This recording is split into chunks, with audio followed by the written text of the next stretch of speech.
Welcome to Real Estate Unscripted, where each week we connect no nonsense, let's get it done realtors and lenders from across the country who want to grow our businesses and stay motivated with timely topics and experts in our fields. I'm your host, Marjorie Adam. Let's get started. Hey everyone, and welcome to Real Estate Unscripted. I am super excited today to have Tia Lilly. She is the broker owner of Property Cape Cod, which just sounds cool, doesn't it? Don't we all just want to go to Cape Cod? So Tia, thanks for being here today. Thanks for having me, Marjorie. I really appreciate it. No worries. So we are talking about changes and trends in the market right now, and things that realtors and lenders need to be paying attention to. And obviously there's some pretty clear ones that we're going to start with, but we're going to go beyond the suits, but we're going to start there because I think, look, one thing that Tia and I 100% agree on is we are the leaders of this industry. I don't mean just Tia and me, but realtors have to be the leaders. And we have to be the clearest on what's happening right now. We have to be the voice of reason. We have to explain without anger or animosity or fear what's happening in this lawsuit, what this means, the opportunities. It's our job. And so I think right now there's just so much misunderstanding. There's so much lack of clarity. Do you agree? What do you think about that? Absolutely. I mean, look, change can be scary for everyone, but it just depends on how we look at it, right? It can also be something exciting and we need it. We need change. We definitely do as an industry. So, I mean, it would be great if we could all come together and, like you just said, and educate. We need to be the leaders and voice of reason and take a look at ourselves as an industry. Let's take this opportunity to say, hey, how can we even be better? Yeah. So we're going to go through a couple of things with this lawsuit. And the first one we're really going to focus on is education.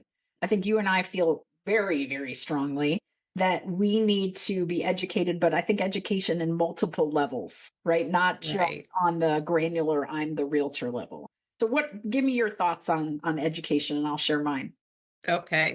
There's so much to say on education, right? So, but let's just start with us as realtors. So it's education. I mean, let's face it, it's real easy to get into the business. So education can come through transactions. That's really where you get your experience. You can be in the industry for years and years, but if you're only having a couple transactions, look, that's how we gain our experience. So that's not to say that you can't come in and be a newer agent and offer a lot. Team up with somebody that's been in the industry for a while, that really understands it, that wraps their head around these changes and looks at them with, I mean, look, all along we should have been doing this. I know you're in Virginia, I'm in Massachusetts, and especially Cape Cod, we're always a little behind the times. So we never adopted this, and we should have. I think back in 2007 is when it was, they were trying and it was an option. And specifically like the buyer agency agreement, right? Buyer agency agreements. Correct.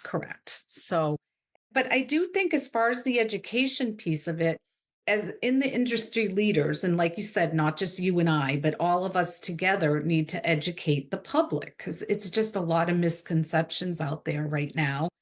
And a lot of it is educating them on what we bring to the table, our value. I mean, I think with everything we'll discuss, it all comes back to value and having hard conversations with ourselves. How much value do we bring our clients?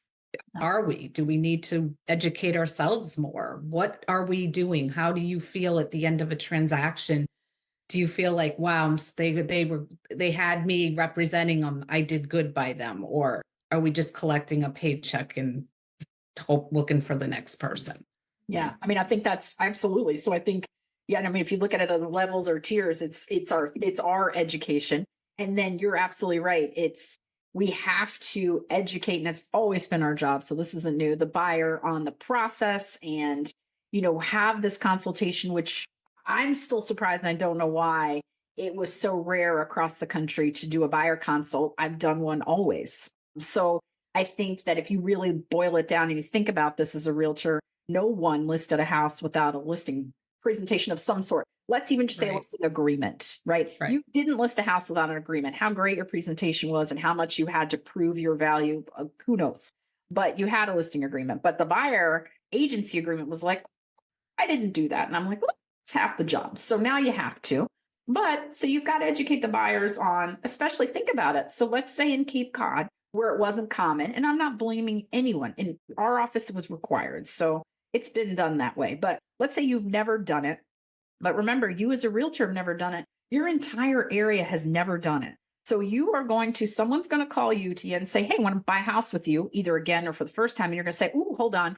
We need to have a consult and we need to get a buyer's agency agreement signed. They're going to be like, what are you talking about? I've done this 10 times, never done that. Yeah, yeah. Well, that was then, this is now. And so I think the shift, by the way, isn't just for us. If the public wasn't used to it or every house they bought didn't have this, they didn't have to do that. That is going to be an education stumbling block for a lot of people. What do you mean you can't just drive out and show me this house? We do it every day. So them, the sellers on, of course, everyone says you don't have to pay the buyer's agent anymore. Well, you didn't before, but now it's, how does that work? Because the money didn't just poof, right? The value didn't just change.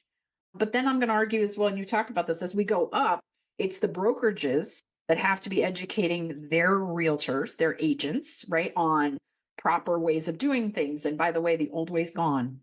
And, if we think that the DOJ and the attorneys are going to be done looking at us, you're crazy. So the scrutiny that we're going to be under is going to be massive.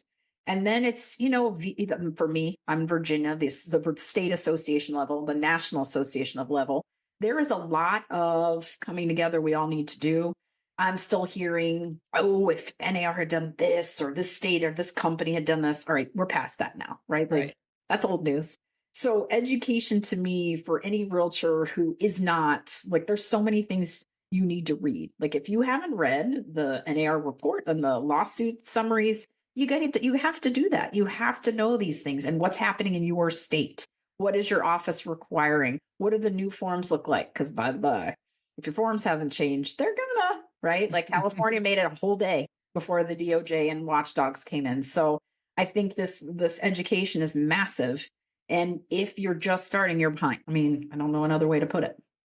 Right, right. Good for you that you were doing the buyer consults all along too. I think that's a key because I think just to kind of touch on what you said and a little more, by going back and starting even there's just so much. Like you always, no matter what, like you said, sat down with a seller, went through some kind of presentation, had a listing agreement. With the buyers, it brings, by sitting down with these consultation too, right there, we're talking about elevating our industry and bringing more, like coming together. Let's just all of us look at what we can do to raise it to be more, I don't want to say classy, but a level of higher service that we all deserve in the industry. We work hard too. So let's also value ourselves as well as what we bring to the table for a client. So our potential client, a customer to a client. So sitting down with that consultation, I think is key in so many levels because you're setting the tone. Your time's valuable too. Like how many times do we hear realtors running around? Oh my gosh, it was a waste of time. Buyers are liars. They're not liars. They just change what they want through the process. It's a process. That process changes as we go through it. But if we stop and ask questions, get to know them, sometimes I can sit down with somebody, have that consultation and realize, okay, strap in, where they don't know what they want and it's going to change, right? It's like, and it's okay. They say to me, I'm so sorry. I know I said this, but now we're thinking, it's like, it's part of the process. Don't be sorry. They weren't lying. They are just trying to figure out, we're not buying a gadget here. It's not it's not something you can bring back or trade in. It's a big purchase. So let's treat it as such. It should start with, it deserves a conversation, not a backseat on the hood, signing a buyer agency, disclosure and okay, so I think that's a key. So good. Kudos to you all for doing it all along. I think about it, like the buyer consult almost is the solution or answer to every frustration that a realtor and or buyer has. So if you really think about it, when you hear buyers complain, oh, they showed me 10 houses, it was nothing I want. Well, that's because there wasn't a clear wants and needs consultation. Hey, I went to look at all these houses and then realized I'm not comfortable with the payment. Well, that's a lack of pre-approval and discussing what their comfortable range is based on payment and making sure that's clear. that realtor, I worked with a realtor forever and they didn't find anything. Like I couldn't find anything. Well, again, buyer consultation, anyone that says I want 3 bedrooms. So I'm going to move to, hey, by the way, Tia, I want to move to Cape Cod. I would like 5,000 square feet on the water and I'd like to spend 450. Okay, no, right? Like that's a clear no. But instead of Tia saying no, what I need to do is go do a live MLS search with them and say, hey, so Tia, let's look at this. Okay, here's all of your criteria you want. Let's feed this into the search. Like you go on Zillow, you go on every search. Look, nothing came up. Ooh, okay. So let's drop the bedrooms. Still no. Waterfront, not a shot, right? Like, so, and then we say, oh, okay, we took off the garage. We took this off. We're no longer waterfront. We're 30 minutes away. Here it is. So it's not Tia saying you can't find it. It's the market. So I think if we say I've showed them 100 houses, shame on you, right? That's also a lack of clarity. Now, if they keep changing, if every house you show them the criteria changes, okay. But I think that we think about what people are so frustrated with buyers is a lack of preparation on our end. And I think if we, now not all of them, look, some people, and it's the frustration is really boils down to an expectation not being met. So we need to get out in front of that. And just like you're saying is say, okay, let's take a look at this instead of saying, yeah, okay, throw them on a search at 450 waterfront. They never hear from you again. oh, because you're not you need to, right. So, and you don't want to ever say no to them. So you want to, just like with what you said, like, that's what I usually do. Okay, how about I just open up the price point just for kicks and giggles and let me show you what's out there. Let me even show you what closed at 450 on the water. So, oops, we don't have anything. So what do we think instead of yeah, it's doing because again, you're internally we're like, well, they'll never find it, but we don't say anything. And then we actually even crazier get in the car. It's like, wow, this was a disaster. I can't believe it. But I think, and also like we talked about, so education, proving our value, which by the way, it can't just be because I've done it that way. It can't just be I'm 28 years in, you're 20 years in. I've done it for 28 years. You're going to pay me this. Oh, really? So none of that. It's truly what is a value to them, not how cool you are, but like, what are you doing for them? Fix a problem. Look, they have a problem. They want to buy a house. So it's time and solve a problem. How am I saving them time? How am I solving a problem? How am I negotiating for them? That's what they care about. That I'm a blah, blah, blah, cubic zirconia, da, da, da, performer of blah, blah, blah. They don't care, like, and shouldn't. Right. So I think, and then systems and processes. I think all of us who, a lot of realtors fly by the seat of your pants, never the same way twice, got a lot of Post-its. Whoopsie, it's 2 a.m. and I forgot the termite inspection. Like we've got to kind of also get more organized in our systems and processes. So I think, look, the opportunities right now are massive. So yes, there's a lot of fear. There's a lot of, I'm saying if you haven't read Who Moved My Cheese, read the book and adapt. Book. It is a great book. And that's where we are right now. I think the biggest thing is I've always done it this way. It always happened this way. I always charge this. Nope. Right? There's not an I always right now. Your I always now is going to be, I always do a buyer consultation. I always get a buyer agency agreement, sign. I always explain commission, payments, fees to my sellers and the benefits of offering them and what happens and how it works. Like that's an I always now. And that's okay. That's a good thing. Change is great. If we don't change and adapt, we wouldn't be an industry. So, and it's just the same with larger corporations. Those people that don't, any company, they don't make changes. You got to adapt to the new ways, what the public and what people are looking for. So I think this is all good, very good. Yeah, it will be. And adjustment. It will be. It's going to be adjustment.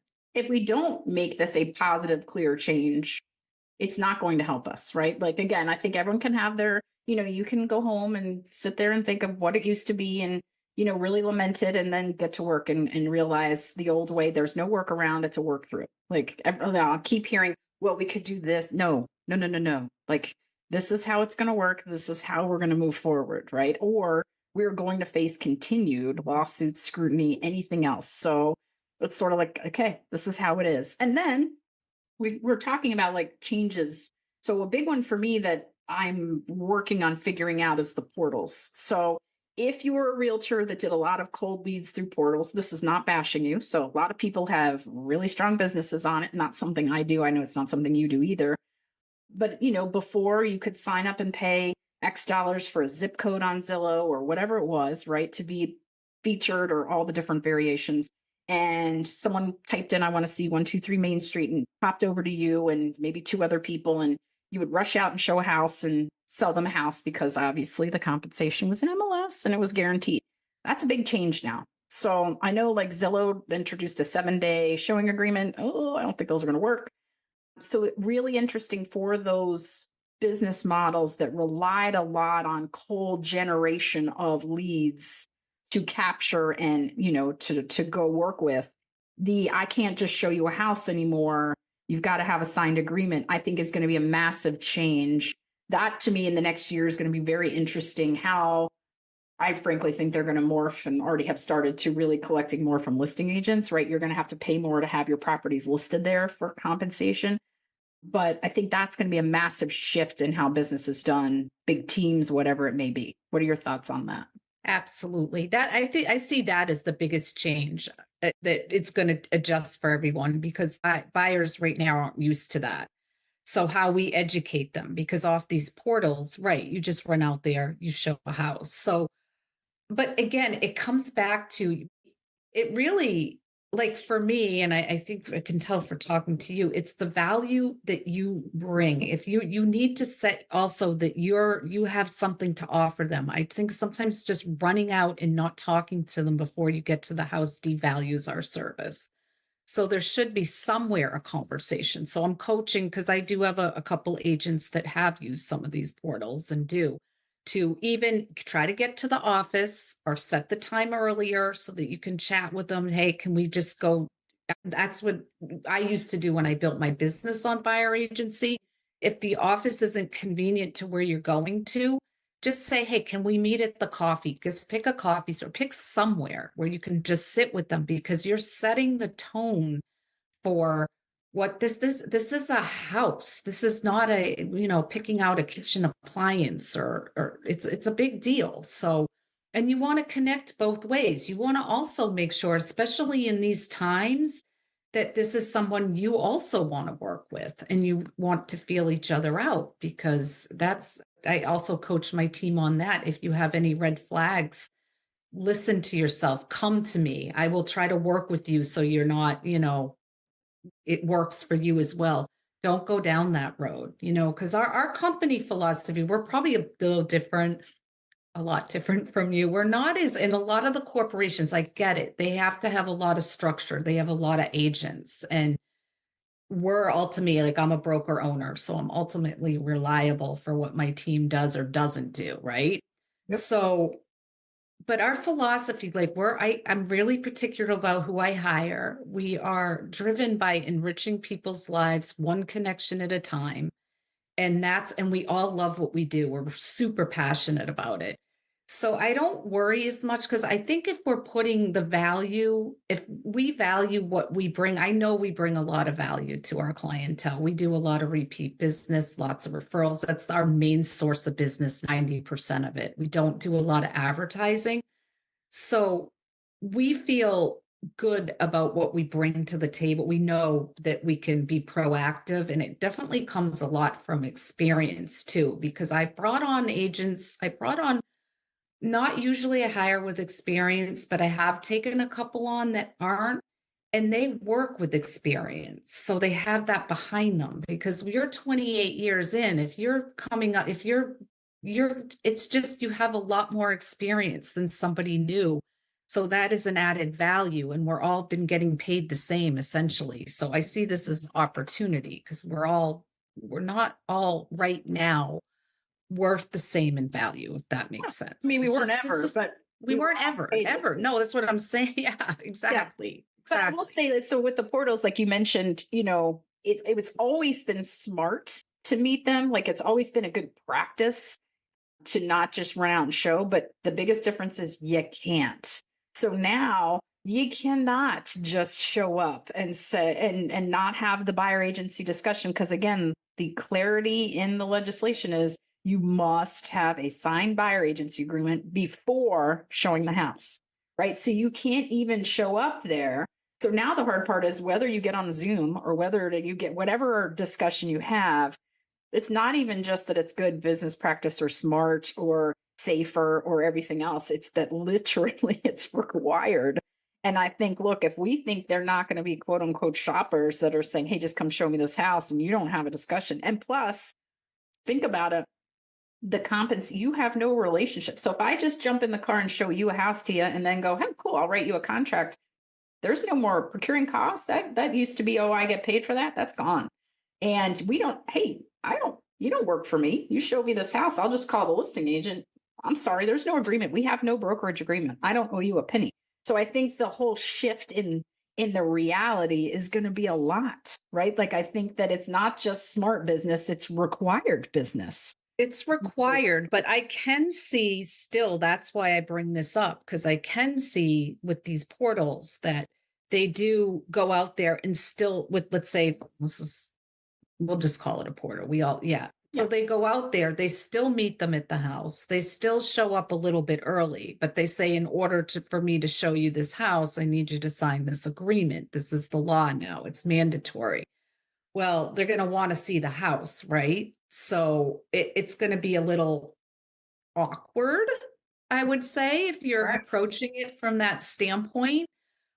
I don't know. This is all the unknowns. What's that going to look like? And what are the agreements going to look like? Because that's all going to be different. I think it's going to be more personalized to all of our philosophies as different companies, different ways of thinking. And that's where we do need to really try to, because look, when we're in a transaction, I always say I work for my client, whether it's on the sell side or whether it's on the buy side. But why can't we all try to have a good transaction and make it a win-win-win? We're not against each other. We're all working for a common goal. So if we can try to carry that philosophy forward, especially with these changes too, I think in time it's going to set a culture. We don't know what that's going to be yet, right? I mean, we don't know how people are going to know what the fee's going to be paid out. I'm trying to get a word away from the word commission. Fees. I mean, it's and no talk longer about it as a fee structure, right? It's a or fee whatever. structure. Yeah. Just like we're professionals, just like you hire an attorney, you pay a fee. We're offering a service. Services are fee-based, right? So that's the part where it's going to be, and I think we should think about it as an industry and how we want to also handle that, because we adapt cultures. It just kind of happens. And I think if we be mindful of direction we want to go and how we want to elevate our industry and bring there's going to be a lot of changes there, right? So it's going to be called, and even from where you are to where we are, we'll have a whole different culture. Just even driving over our bridge, it's a different culture from if I want to go show a house and leave the Cape, go over the bridge, completely different how it's handled on the Cape. Yeah. But I think the thing these lawsuits will do, though, is it will unify the documents, meaning and again, all of our state documents are different. So not the disclosures and the addendums, but if you look at the 3 documents and how it worked and how it will work, the listing agreement will be, if you're the realtor and I'm the seller, it's going to be that you're offering to compensate me or whatever, who was who. Right. I will be, as the listing agent, compensated X. Yes, there'll be a field for concessions, but that's my compensation. That's that agreement, right?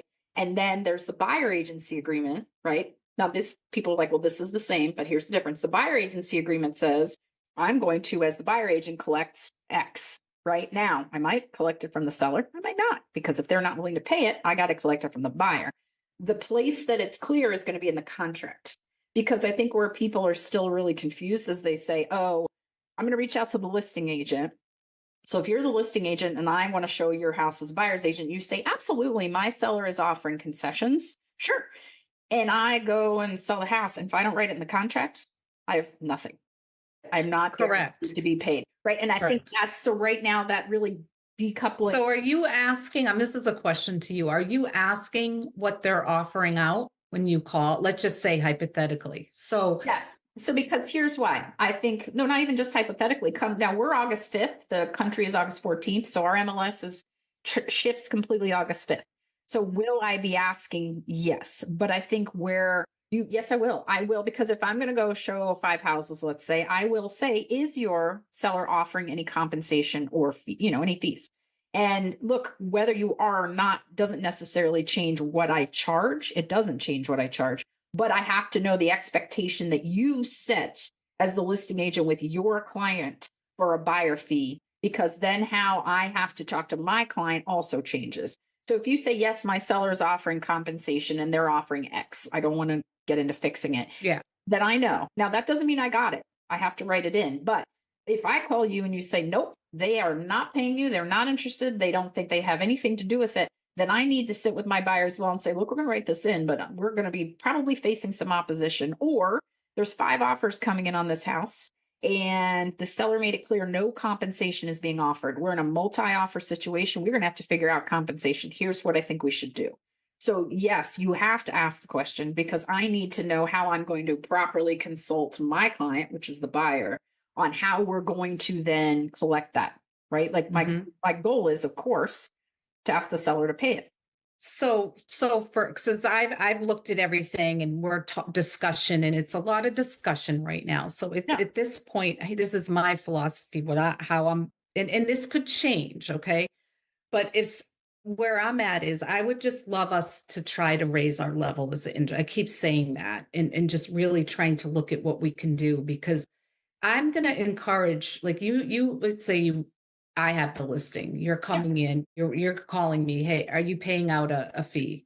Yes, we are, Marjorie. Well, what is that fee? It's negotiable, because it's going to depend on what you bring to the table. Like if you're bringing my client a really great offer, and I'm not going to say, because I also want to negotiate that. And look, we'll also have it included into our agreements. We are always going to encourage our sellers to have something in there to pay buyer agents. But it all depends on what that offer looks like, how it comes in, because I would love to work with a great buyer agent. Are you kidding me? I would even just so I'll have it in there. And if it's somebody that's going to really work in that transaction, I'm going to be all on board to pay whatever it is that you're putting forth. But I just see sometimes, a lot of times, they aren't even at the house showing it. They're gone. They show up for the paycheck. It's like, I think you're correct, but I don't think so. I don't need you to tell me necessarily what they're offering. Right. But I think but they as are. realtors, your job is, of course, to represent your client. Mine is to represent my purchaser. And of course, if I now am in the world where that seller has said, no, you're right. But no, right. I have to know, because my rating of that offer changes and my collecting of that compensation changes. So absolutely. Will I be making the call? Yes. Am I going to not show the house if you're not offering? No, I'm still showing the house, because I'm writing it in. Like, or my buyer and I are having our strategies. So, but I think that I can't go in blind, because let's say I didn't ask you. Agree. We totally agree on that. So you need to know. So exactly. Because if I don't ask and I show the house and I write it in and you say, what are you doing? We're not offering. I mean, there has to be clarity on that. And I think the clearer the sellers are on what your local expectations are, what they should expect to see, is a big part of this. But look, whether or not it's offered doesn't mean they can't ask, right? So, but will I be asking? I absolutely will. Absolutely. Same. Yeah. You need to know it. Yeah. Same here. Same here. But again, listen, everyone can do it differently. Someone can say, like, I know a lot of people that are like, I'm not going to ask, I'm writing it in. And that's okay too. Cool. I don't think that's a problem. But I think strategically, when we are in a lower inventory market in general, and if I'm in an area where I think 7 offers are coming in on this house, this is real math, right? I need to know, look, if there is a blanket offer, which is not allowed, if the seller says, look, I'm willing to compensate a buyer's agent. Awesome. Then I know, okay, then you've had that discussion with them. What that number is, we're not sure of. I've got my buyer. We got to figure it out. All right, let's look at some other trends. One of them that I'm hearing a lot that I get that confuses me a little bit is almost everything I read or I talk to people, they're like, I'm just going for listings. That's it. I'm just going to be, and again, listers last, listings. We all love a listing. You have to have listings. We're all in agreement. But I find it funny that I've literally talked to people like, I'm just not going to work with buyers. I'm going to just do listings. And I was like, oh. So you share first, and I'll share my thoughts on that. Okay. Well, it's always good to have a balance, I think. But I built my agency strictly on buyers. agency. I love working with buyers. I will say through the COVID times when things got a little crazy, I pulled back off the buyers. It was just too much. They couldn't even get here in time. They were already 20 offers on a house. So my focus, the trend I'm seeing even personally, and I'm encouraging my team as well, let's get back to work because we have turned into more listings lately. Let's get back to servicing like getting our buyers, because buyers turn to sellers. They're awesome to work with. We become friends. Like I have a lot of my friends or people I worked with that had bought, and it's just one, it's just so fun. And two, I think that's where the change is. We're starting to see it swing here. I mean, we aren't having the crazy days are over unless something's priced super aggressive. Okay, it's getting multiple offers, but days on market are climbing again. And that's when I got into it, when it was like a buyer's market. You could go on tour for 2 days and look at lots of homes. So we're swinging back to that way. Agreed. So yeah, it's a great opportunity. Yeah, I think, And we're going to see structures, and it's going to be interesting with sellers, right? When this is starting to swing, it's going to be very interesting to see what the sellers like. Hey, right now they still might say, hey, I'm not okay. Don't offer anything out. But I think we're going to see those fees even skyrocket when it swings, the pendulum goes the other way, right? well, I mean, think about it. I mean, some of it's obviously supply and demand. Like the sellers, when the market's nuts and everything sells in 2 seconds, staging is less important in theory. I can overprice a little bit. No, I'm not going to replace the dishwasher. It becomes this take it or leave it. What now? Houses sit longer, and all of a sudden we're painting them, and you know what? We have to show it better, and we're working. Right. We're doing our job. Well, no, the sellers too, right? It's like, oh, well, I do need to clear out the backyard. And guess what? I'm going to have to pay some closing costs. And, so I think that when the pendulum swings, look, the fee that the sellers pay is an incentive fee, right? For compensation, for cooperation. And so I think it is going to be interesting. Ironically, as the pendulum has shifted a little bit here, we have more days on the market, especially let's say our attached homes, all of a sudden there's a glut of them. And I'm getting, should we offer more? Should we offer higher concessions to them? And I think that's funny, right? Like, no, just pay them.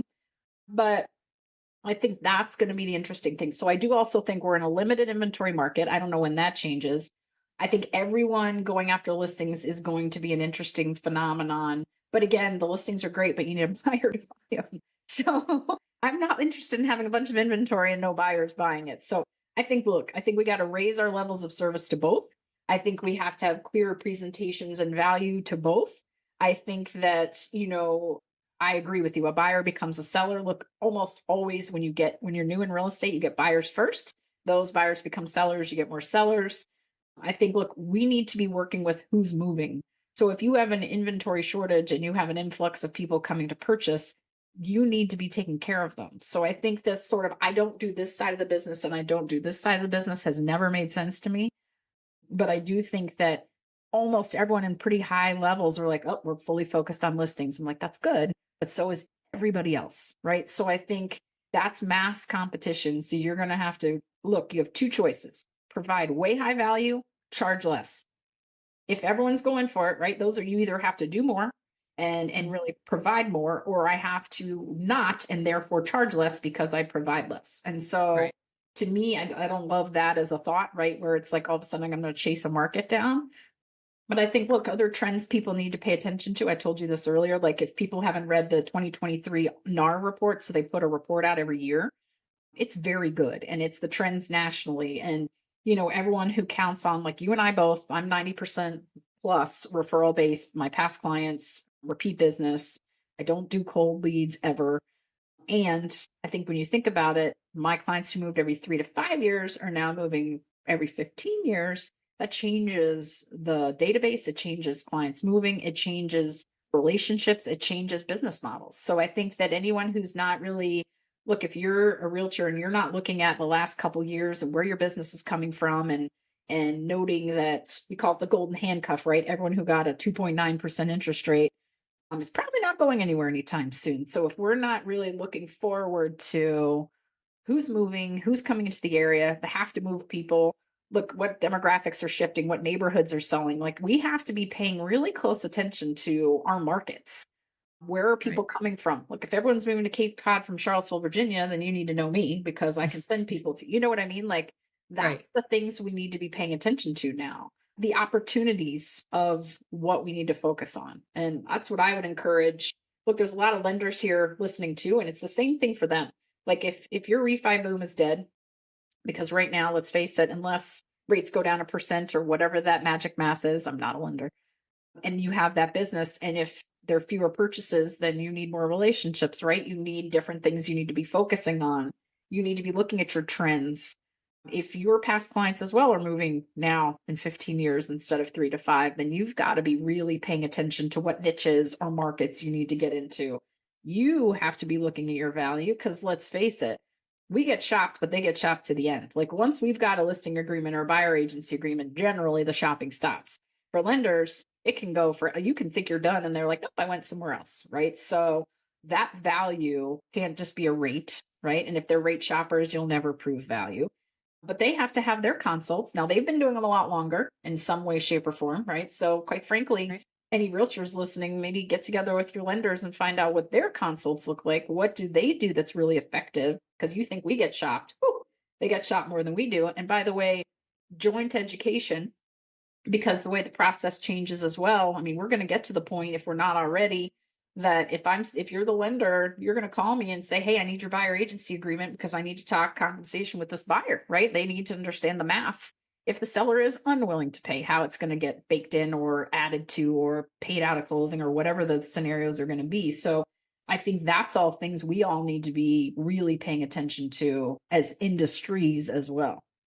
Absolutely. Absolutely. That's why it's good to have, like, we're even seeing it. We've brought in a few lenders to talk to the team, and it's really interesting and it's awesome to see. I do think a lot of the lenders are supporting, like we need to support each other, like you said. Yes. So it's going to be, they're going to be working with buyers to be able to offer concessions and a lot more than they used to, it sounds like, than the generals. So which is pretty, which is great. So I think, yeah, just having these close relationships, it's not a lot of due diligence, a little bit more, even as a listing agent and as a buyer's agent, definitely due diligence with that mortgage piece of it to make sure it works, And it also, see.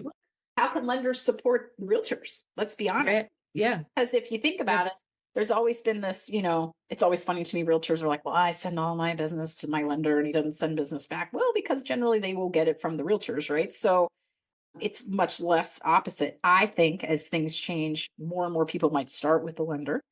And then they're going to really say to the lender, as this lender runs through this math, do I should I go with a real? Do I need a buyer's agent? And I think those lenders also, now again, I don't mean but they need to be saying, well, here's why. Here's why I would work with one. Here's the value of the buyer's agent. This is what they're going to help you with. It is symbiotic. Like we need to Right. help each other. Just like I know a transaction goes way better with my lender and a reputable lender who is going to follow timelines and actually order appraisals and let me know when there's a problem and is going to be honest with me from the beginning if there's an issue that's going to prohibit these people from being able to perform. That's key. And so, because we are a podcast of lenders and realtors, I think it's funny because if realtors listen and they hear lenders, they kind of tune out when really any suggestions or tips on consultations for either side is applicable to both, right? So, being lender leaders in the industry is both of us. Education is both of us, right? Systems and processes and what our value is all of us. Opportunity to raise our industries is all of us, and it is now. And I think anyone who's been freaking out, it's like, okay, my message to you, and I'm sure Tia's is, you've had your time. We can all lament the good old days if that's what they were, and now this is where you are, and this is what you need to learn, and this is what you need to educate, and this is how you're going to power through it, and you have no choice. So yay you. You know Yeah. what I mean? Like, And it's look at it time. as an opportunity. Yes. I see it as an opportunity. Agreed. I mean, I know I work really hard. It's I'll tell you, even back in the days when we tried to adopt those buyer agreements, I had a fee structure that was a little bit higher than what was being offered out. And it was just got so difficult to present. And it was this animosity. It just got too much that I didn't want to be spending the time on the transaction talking about my fee. I want to be helping my client, right? I'm not going to ever let that get in the way of their ultimate goal personally. But it's just an opportunity to show what we can do, our value, and to be able to negotiate our own I think it makes sense when you think about it. It just makes so much sense. Yeah, it does. I mean, We really, shouldn't be relied upon somebody else to negotiate our fee when I know what I'm bringing to the table, but because they negotiated my buyer falls in love with this house that the fees just a low fee. I'm doing all this work. I'm thinking this doesn't seem right. I'm not money motivated personally, but like time is money and the value. And I'm thinking to myself, they're with me. So I'm doing all this. I don't know what it would be like if they were with someone else. Not, it may be, and who knows, but well, I just think you're making the right point. I have to be clear on what my value is and what I charge. And look, let's be clear. Any client, seller, buyer, buyers have always had the opportunity to not have a realtor. Sellers can put a sign in their yard that says for sale by owner. They could have gone an MLS before, by the way, and offered $500. There was no requirement to offer a certain fee, just a fee. That was misunderstood. And yes. I'm not here, like my mission in life is not to go out and say, oh, you don't want to pay a buyer's agent or a listing agent, and my job is to convince you. No, it's really not. It's not. My job is to demonstrate my value and what I charge. And then that client is either going to say, you're the right person for me, or I'm going to go find someone who will do it for X or Y, because that's to me all the value there is in your job. And then that's okay. They should go do that. So I think that we need to be clear so that our clients, the people that want to work with us, that see our value, understand what it is and feel like that's what I'm looking for. And I think instead of this us versus them, and what I charge is what I charge. Hmm. But I can't just say, oh, I'm going to charge all the way up here, but do what everyone else does. Right. That's Correct. Correct. So Yes. I think Right. that's the Right. clarity. It's look, right now it's what do you do Hmm. for that client, either over and above or differently or whatever it may be than the masses. And I think that's okay. And I think that again, and it's okay if someone says, you know what, I'm going to choose to do it at this price versus this price versus that's okay. Your choice. Your Right. choice. Because again, Right. either evolve up or understand I have less experience. I offer less. I'm not going to do these things. And therefore, here's what I'm going to do. It's okay too. There's no not like, yeah, right. Your way. Right. As That's long what's as so great yeah, about it. I mean, Yeah. as long as your brokerage, right, as long as you're not breaking the rules or, Right. but that's okay. So you have this chance now as a realtor to offer the value you offer, demonstrate it or not, right? Or get left behind, frankly, because you're not moving forward with what the requirements are. And so I think that's the biggest thing. I think that my mission in life, honestly, right now is education on this. I'm traveling around teaching it. I'm working with different companies on it because it's so important. I think that people really pay attention and not attach. And the issue becomes a lot of realtors attach an emotion to a question, right? It's, what's your fee or tell me about the lawsuits. And there becomes this, well, I charge this and I'm worth this. No, no, no, no, no. That's not the question. The question is, here's what they're about. This is what the change is. This is the requirements we have. And this is how I do this, right? So not looking at it as a anger or, you know what I mean? I think it's just taking that time. Just matter of fact, you just again, just back to that education piece, right? Yeah.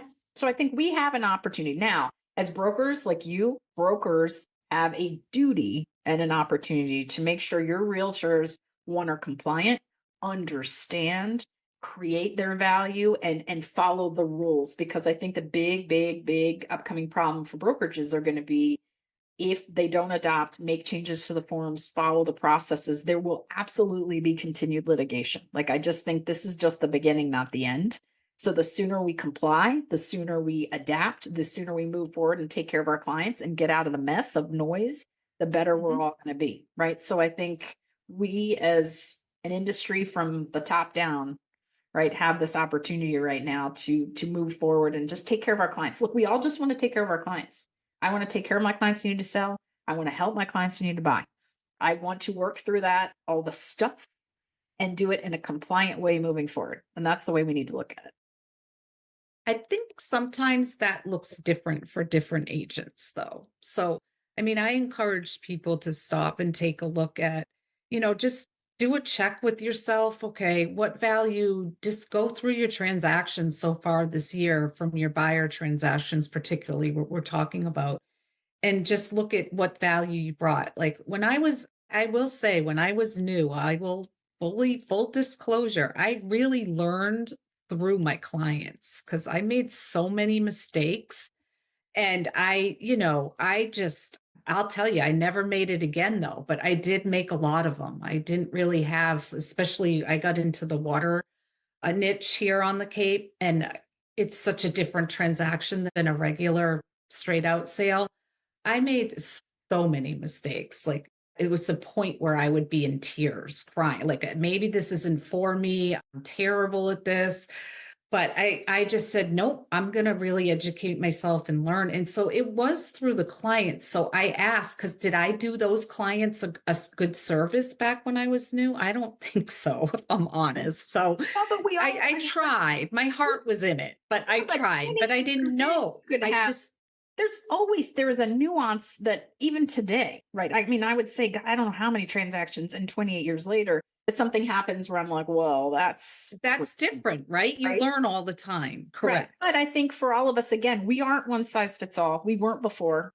We won't be now. Your niche, your fee, your value proposition, your service level is yours. Right. So again, I'm not out trying to I'm just make sure. Yeah, no, that makes a good point. You make a good point. No one size fits all, except you better get your buyer agency agreement change. Except the compensation has to be written in the contract. Like, there are nuances that are for everyone. How you get there is your path and your vision, right? That's why we have different brokerages, different service levels, everything, and that will continue. But like I said, for me, I think taking a second and really evaluating everything, and on the brokerage level, making sure that the messages are getting through to the realtors is key, more than ever. So I want to thank you for joining me today to share all of this. And it was fun. I loved, thank you for having me, Marjorie. And so you promised me, right? I can get a waterfront in Cape Cod for $450. I'm giving I'll tell you what, I'm going to send you what.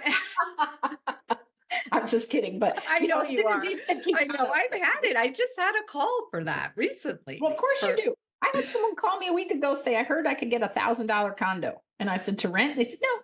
My friend said they're selling $1,000 condos. I was like, no. So you're going to love the friends, right? The friends and family. Very friends helpful. and family. Yes. Thank you so much. Thank you so much for having me.